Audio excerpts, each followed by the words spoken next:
Take 500. Hey everybody, welcome to the clean side of my kitchen. Happy early holidays.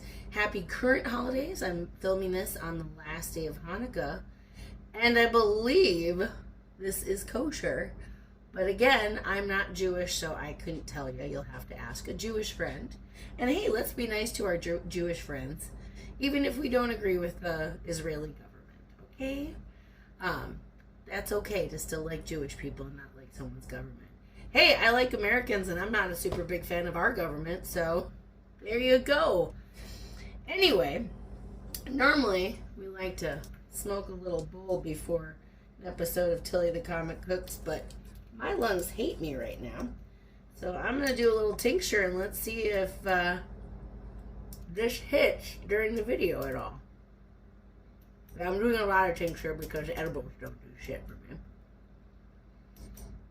Alright. Hey, let's see what happens, right? Can you understand me? You're probably a dentist.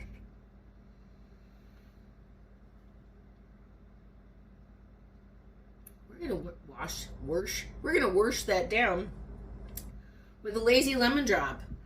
I took my Toasted Marshmallows podcast shot glass, put some vodka in there, put a squeeze of lemon in there, and a little sugar in there. Cheers! Let's cook some pomegranate liqueur today.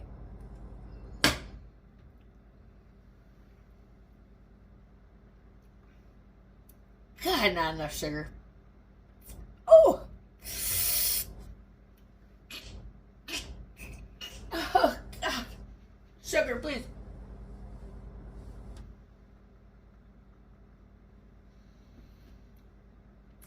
Smooth.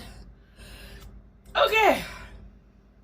I really wish I had coffee, but my son of a bitch husband took the last of it.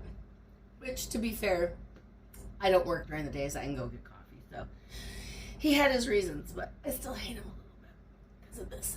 I blame this on him. Not my poor choices. Okay.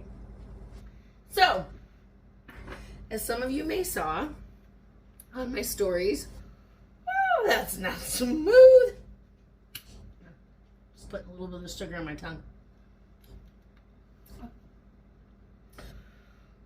Okay. We're going to make pomegranate liqueur. And what's cool about this, I'm sorry, I'm still having acid reflux. You don't have to have like the freshest pomegranate. If it's starting to get a little leathery on the outside, it's okay. This will still work. In fact, the juice will be a little fermented for you already. Now, some of you may have seen all the tutorials on how to cut a pomegranate. I'm using my best knife. And you see how there's like this sort of star pattern right there? We're gonna cut around the top of the star pattern at a slight angle and just get it in there. And we're basically cutting the top off this pomegranate as best we can. Holy crap, okay. Now, if I did this properly, yes, I did. Oh, oops, okay. And of course we have our cutting board to catch everything. Oop, I did not get that. So look at that. Beautiful. Cut the top off. If you've never seen the inside of a pomegranate, it's got these really cool places where the seeds press in. Look at that. Now we're going to cut along these lines, the star lines, to help peel it. And at some point, I'm going to speed up this video to make our lives a little bit easier. But for now, it's kind of fun to see. I always like using a cutting board with a little bit of a well in it because that way, and you don't have to cut all the way through. Now, you may want to put on gloves. I will probably be putting on my gloves for this since it's already started dripping down like crazy. And when pomegranate drips, it looks like blood. In I like to pretend that I've cut my hand open and scare people while I'm cutting pomegranate. Fun tricks, guys. Fun tricks. All right. So, I'm going to put my glove on.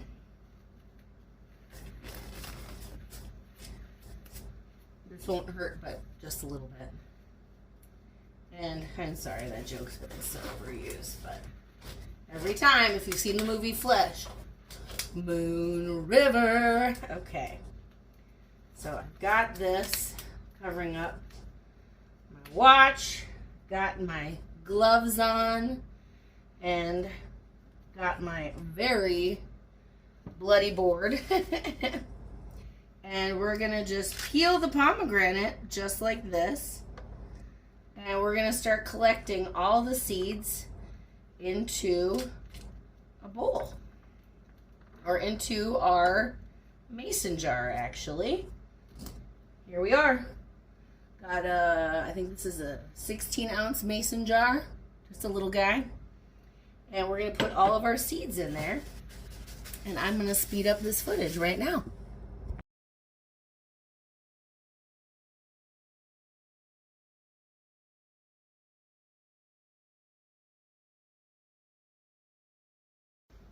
Okay. I hope that hyperlapse thing worked. As you saw, your pomegranate has many different sections and membranes within the actual plant itself. You want to get these little white membranes out. They kind of look like clear little fun things. Get those out as best you can, but don't worry, as you are making your liqueur, the pith is what it's called. The pith will float to the top and you can kind of dredge it out. Now, got our mason jar. We are going to put about a little over a quarter cup of sugar in there. You can do more or less depending on how sweet your taste is. Obviously, wait to taste it until after a couple days. And then you're going to put all your pomegranate seeds in here. Obviously not the ones that drop to the floor, because they will drop to the floor. If you have a cutting board like mine that actually holds all of the alcohol in it, or yeah, holds, I don't even know what I'm trying to say anymore. Anyway, if you've got a cutting board that holds all the juice, that's what my brain was trying to say. Hey, maybe that tincture's kicking in already. Who knows? Anyway, you will be able to get some of the juice that seeped out of this. Again, if there's little white floaties, don't worry about it. We're going to be straining it later anyway. Now, we've got our 16-ounce jar with a little over a quarter cup of sugar filled to the brim with pomegranates. Okay? And now we are going to put 1 cup of vodka in there. Now, obviously, this is not a perfect recipe. I've made it once before, but it turned out so damn good, I wanted to share it with you. We got our measuring cup. We've got one cheap but decent, very decent vodka called Platinum, 10 times distilled. Just gonna measure out about a cup. As you can see, we go through a little bit in our household between martinis and our fun cocktails that we make. We're gonna add this to our mixture. Ooh, shit.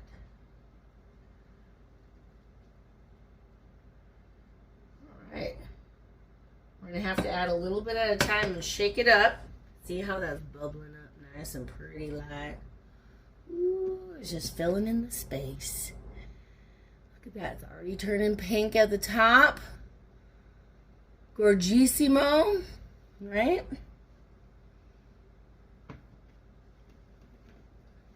All right, now I'm gonna get the lid going out of view because I'm super prepared. I have my basket full of lids for all my cooking stuff, I want to pick a clean mason jar lid that's not funky.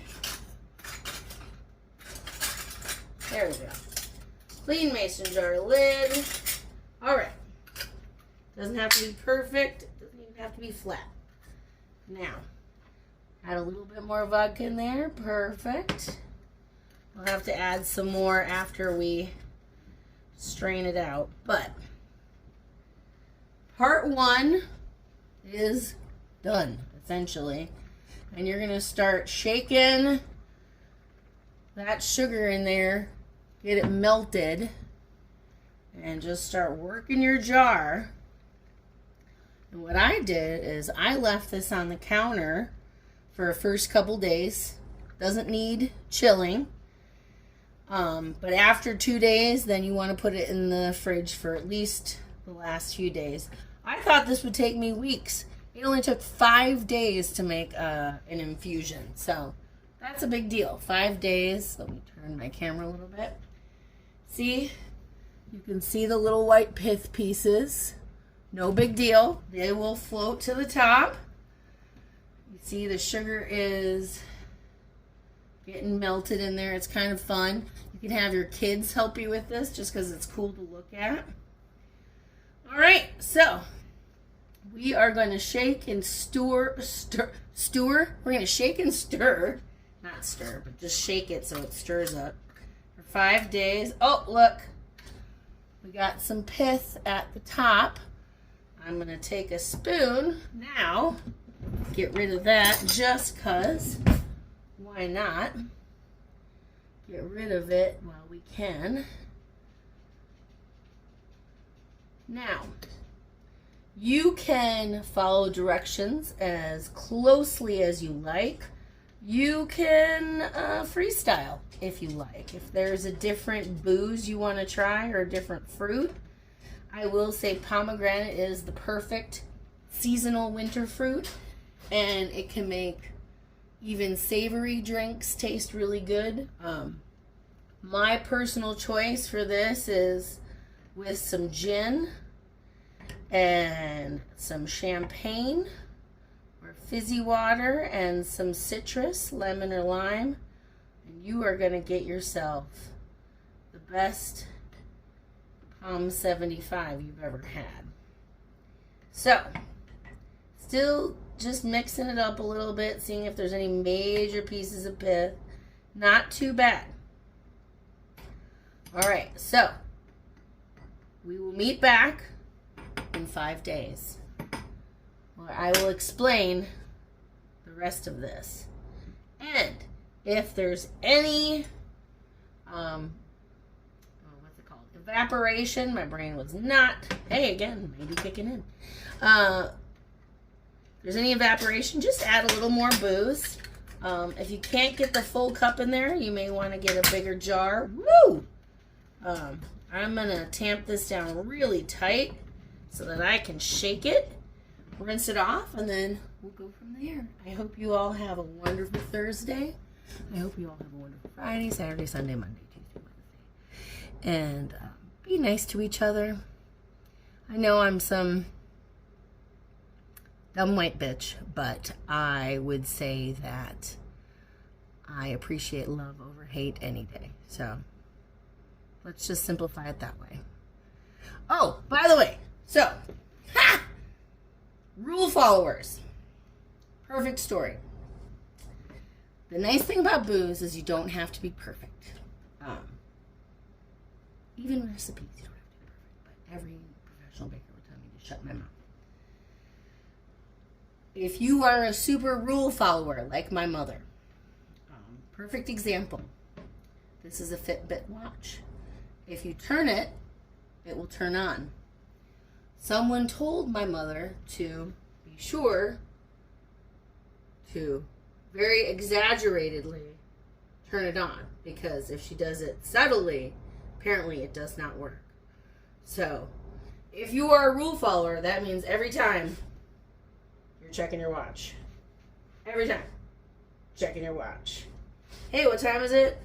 Let me check. Oh, there it is. You don't have to be that way with this recipe. You can add more sugar, you can add less sugar. You can try it however you want.